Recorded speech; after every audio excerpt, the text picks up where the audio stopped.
one interconnected ocean, a vast blue expanse, critical to life on Earth. And there's no better animal to represent the story of the ocean with all its splendor and uncertainty than the killer whale, or as it's scientifically known, the Orcinus orca. The orca lives in every corner of the ocean, from the Arctic to the Atlantic, the Southern to the Indian, to the mighty Pacific and beyond.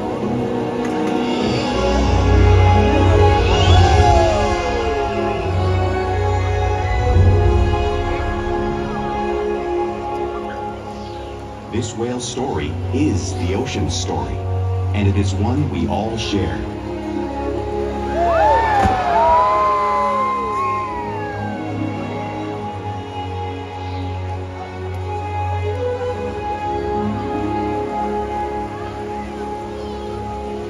Welcome to SeaWorld's Orca Encounter. My name is Sierra, and I'm so honored to introduce you to these intriguing and majestic animals.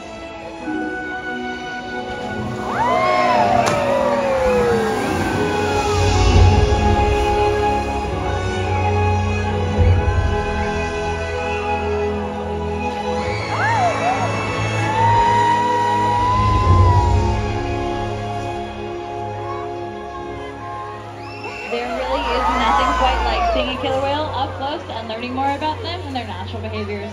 We hope this Orca Encounter gives you greater understanding of these magnificent animals and all that they represent.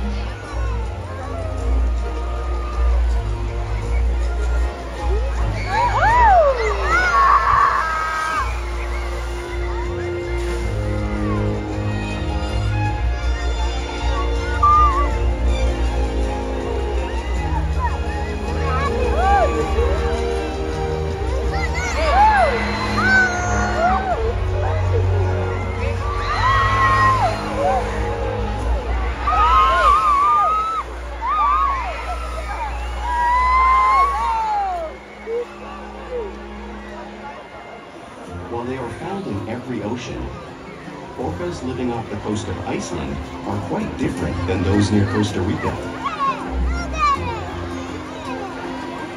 In fact, there are at least 10 types, or ecotypes, of killer whales. An ecotype describes the differences between killer whale size, physical form, prey, social structure, and habitat. As you can see, the differences are subtle, but noticeable when compared side by side.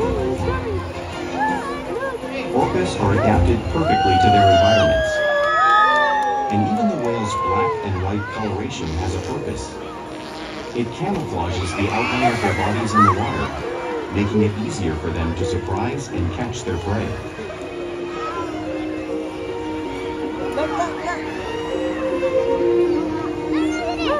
Oh, look, he's spinning, he's dancing. When viewed from above, the black of the whale blends in with the dark depths of the ocean.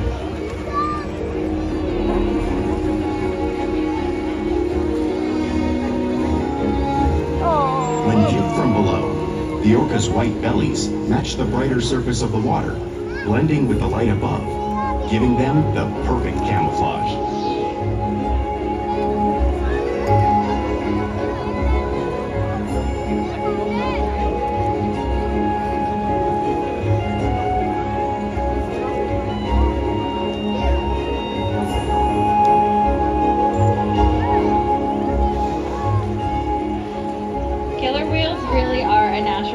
And today, my friends Orkid, Keet, and Makani are going to help me show you some of their physical characteristics.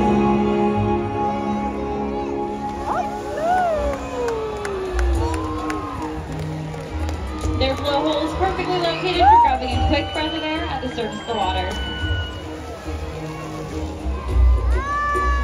Even the location of their eyes works to their advantage. It may think they're located in that white oval eye patch, but that's actually just a visual distraction. They're really located in the darker area, just in front of that white patch, camouflage from crashing prey. The fin on top of the whale is called a dorsal fin, and this helps stabilize whales while they swim and regulates their body temperature. There is no bone or muscle in that fin, so sometimes you may see a curve.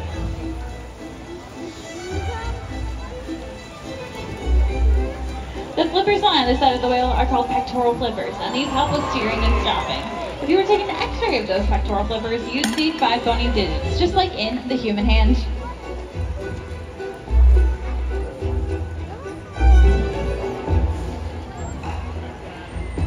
And finally, the lobes on either side of their tail are called flukes. The tail flukes are the killer whale's engine, propelling them to top speeds of 30 miles an hour, which is as fast as some speedboats. However, a killer whale is going to swim the fastest and use the most power when they're propelling their nearly 10,000-pound bodies all the way up and out of the water.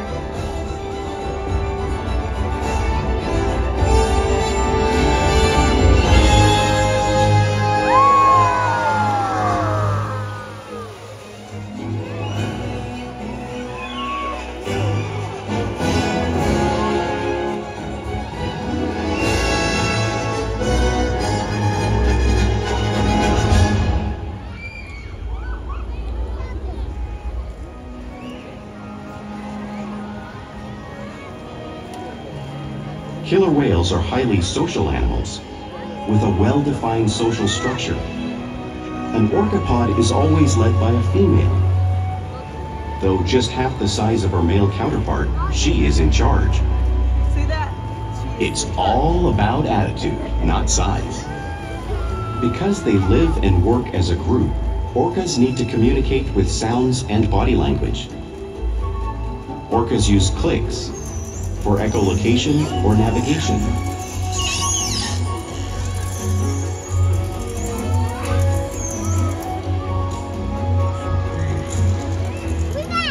Whistles to socialize in the pod.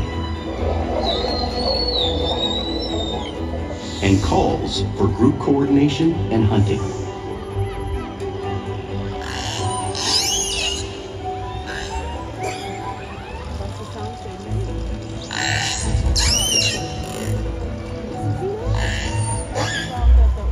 Vocal development studies here at SeaWorld show that early on, calves learn vocalization from their mothers. But as they grow, they learn from others close to them as well. This is a bottlenose dolphin call that Shouka learned and even taught other killer whales here at SeaWorld. In fact, orcas are the largest members of the dolphin family.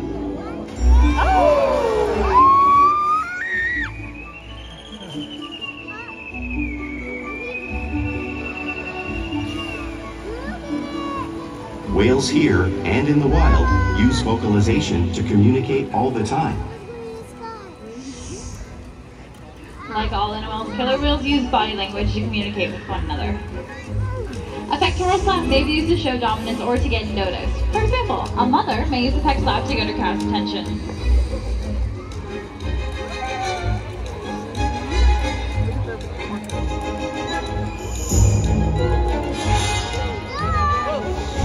But when killer whales really want to be heard, they're gonna breach.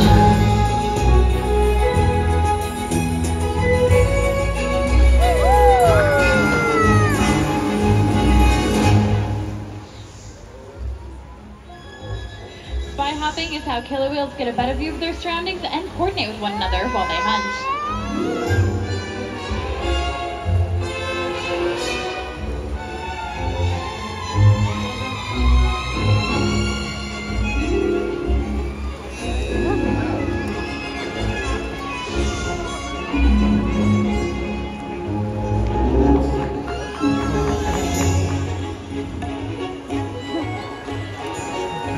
Fluke slaps are another form of communication used by both killer whales in the wild and, of course, right here at SeaWorld.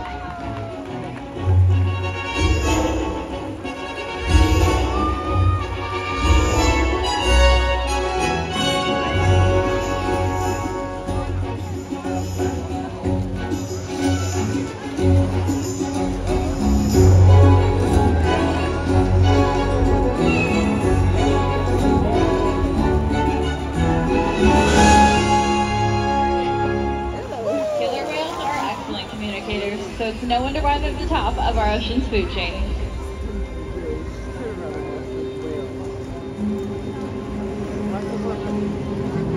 Killer whales work together to rear their young, protect their pod, and most importantly, pursue and catch their prey.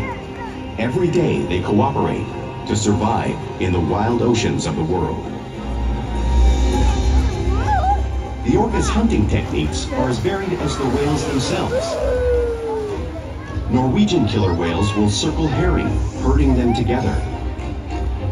The whales use sounds to coordinate with each other and to disorient the herring. With the fish confused and contained, the whales stun them with their powerful tail flukes, making for an easy meal.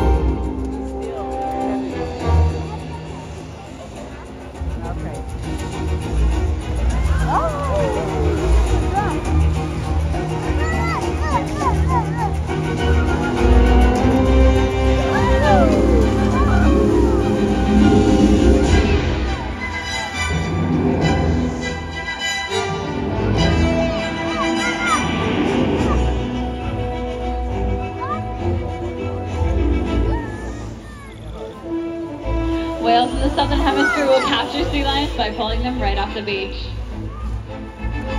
Orkid's going to show us a similar behavior and movement right here on our slide out.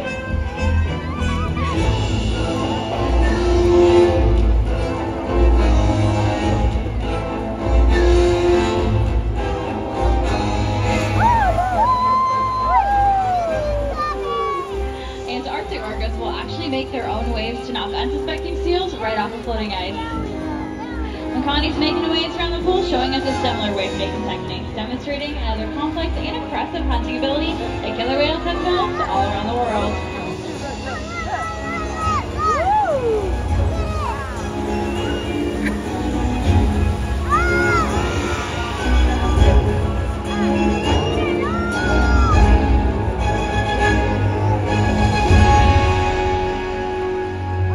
Now, you've just seen these waves crashing right here in front of you, but you can't imagine the true power or the amount of water that's displaced until you experience it for yourself.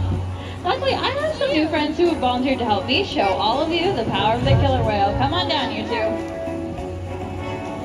Alright, so you're going to take a seat right there. Perfect. Okay, so for today's experiment, you two are my seals and this is your iceberg, so try not to get washed away, okay? Now, are you guys ready to get wet? Yeah, I think they need a little bit of encouragement, everyone. What do we think? I think we're ready to get wet. Oh, and here comes Makani, who certainly thinks you're ready to get wet.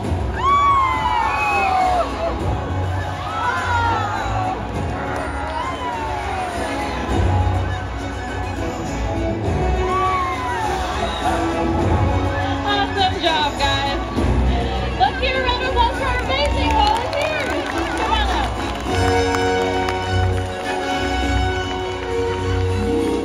Now, since they're found in oceans all around the world, it's no wonder killer whales have all different types of prey, including other whales.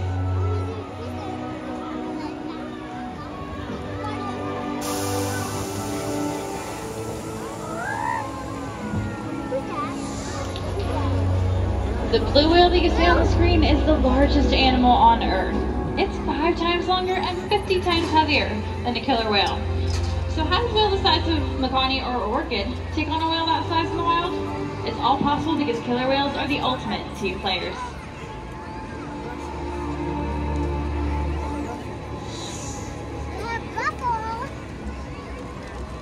In this example, we see the larger male orcas surround a sperm whale, forming a perimeter, while the females continue to drive the whale forward until it reaches exhaustion. The calves then move in to join the adults in the group.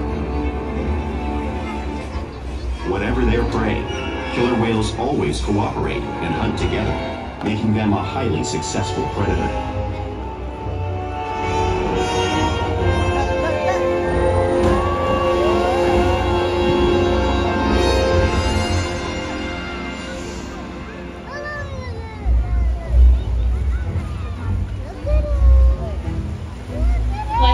Important part of everyday life for killer whales. It's how they teach their young to hunt and practice their skills as they grow.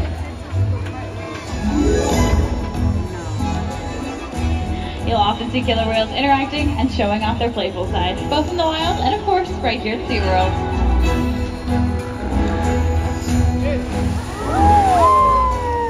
Porpoising is when a killer whale swims really fast to the surface of the water, breaking out just briefly.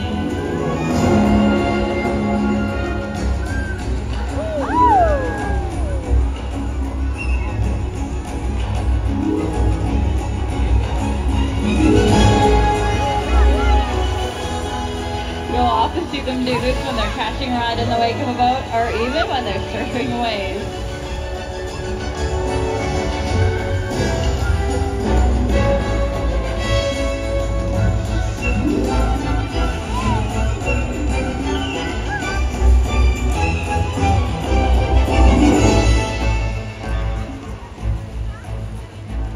Killer whales like to be touched and will rub their bellies on rocks in the wild when they can.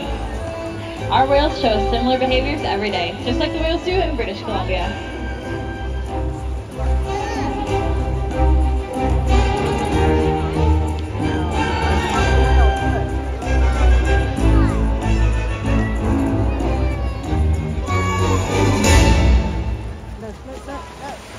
You'll often see killer whales in the wild imitate one another. We see it here at SeaWorld all the time. The whales are constantly mimicking and learning from each other.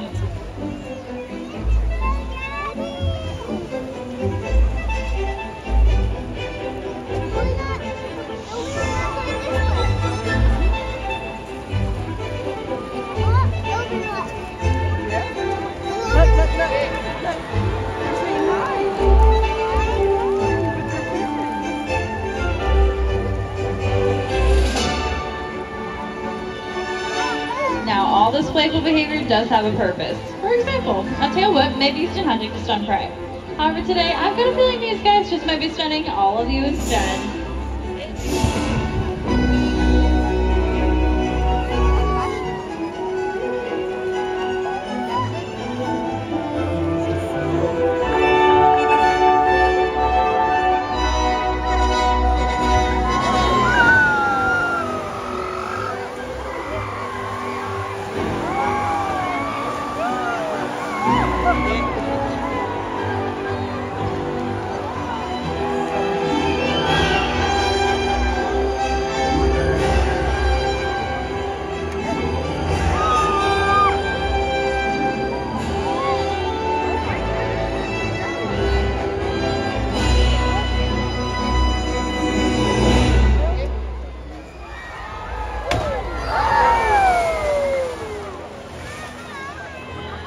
We interact with our whales all day, every day here at SeaWorld. It allows us to build trusted relationships with them so we can provide optimal healthcare, research, and quality of life. In fact, all 8 of our killer whales here at SeaWorld San Diego actually take an active role in participating in their own healthcare.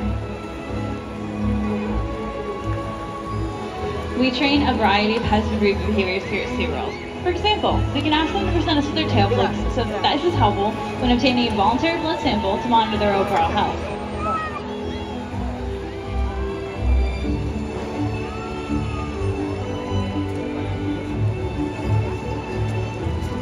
Our whales will even slide up onto a scale so we can monitor their weight, just like you see Orca doing in this video.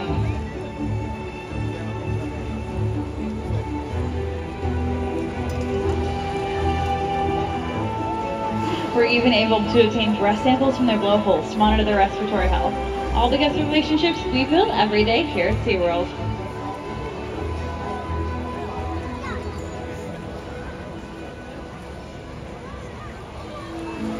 And now I would like to introduce all of you to 2 very special whales. Everybody, please put your hands together for Corky and Ikaika. Now, Corky here is the oldest whale here at SeaWorld San Diego at 60 years old. However, she shows us every single day that age truly is just a number, as she's also one of our most athletic whales. And her best friend in the whole wide world, Ike, is our largest whale at 10,000 pounds. These 2 have inspired thousands of guests all around the world to care for our world's oceans and hopefully have inspired all of you as well. We challenge our whales every day to learn new things, to engage and stimulate their minds. Diet, exercise, and of course play keep these whales in great shape.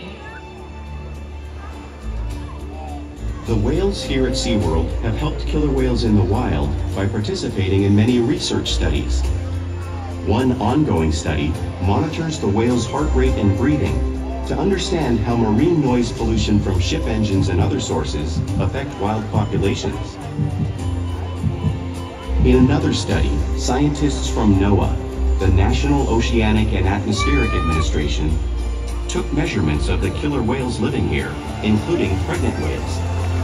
By comparing these measurements with drone footage of killer whales in the wild, scientists are able to monitor the wild population's nutritional and reproductive states. Other research has been done here at SeaWorld on the mother whale's milk composition.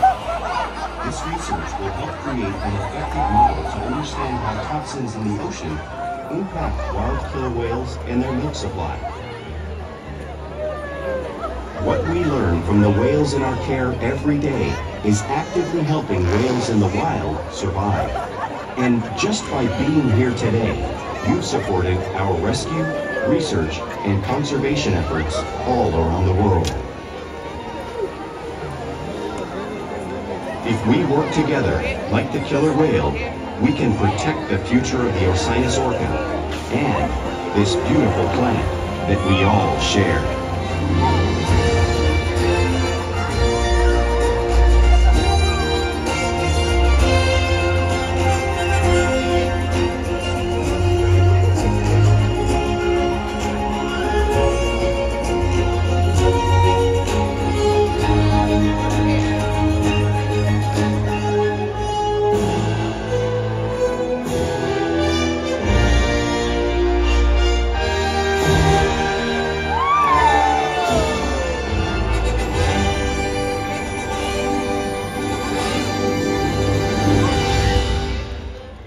Thank you guys so much for joining us today for Orca Encounter. We hope you've gained a greater appreciation for these incredible animals.